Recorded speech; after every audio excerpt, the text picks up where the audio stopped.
Dubai, New York, Hong Kong, Mumbai અને આપણું gift city, આ જેટલા પણ સિટીઝની આપણે વાત કરીએ એની ઇમેજ આપણા મગજમાં એવી રીતે આવે કે કેટલી સરસ બિલ્ડિંગ્સ છે, કેટલી ઊંચી ઊંચી બિલ્ડિંગ્સ છે, કેટલું સુપર ડેવલપમેન્ટ છે. પણ તમને ખ્યાલ છે, એક ઇન્વેન્શન ના થયું હોત ને તો કોઈ પણ ડેવલપમેન્ટ પોસિબલ નહોતા. હું સ્ટીલ કે કોન્ક્રીટની વાત નથી કરી રહ્યો, હું વાત કરું છું લિફ્ટની. આપણે સૌ જાણીએ છીએ કે લિફ્ટ ના હોત તો આ કોઈ પણ સિટીનું ડેવલપમેન્ટ પોસિબલ ના હોત. કઈ રીતે? પહેલાં કોઈ પણ સિટીનું ડેવલપમેન્ટ એ હોરિઝોન્ટલ રહેતું, કેમ કે એક માળથી લઈને 4 માળ સુધી મેક્સિમમ માણસ ચડી શકે, પછી કમ્ફર્ટેબલ ના થાય. પણ લિફ્ટ ઇન્વેન્ટ થતાં 100 માળના બિલ્ડિંગ પણ આજે પોસિબલ છે.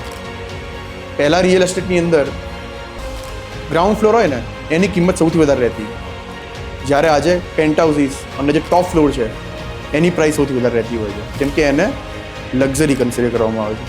એટલા માટે જ લિફ્ટ ના હોત તો આજે આપણે જે પણ ઇકોનોમિક ડેવલપમેન્ટ જોઈ રહ્યા છીએ, કન્ટ્રીઝનું કહો કે વર્લ્ડનું કહો, એ કદાચ અત્યારે જેવું છે એવું પોસિબલ ના હોત.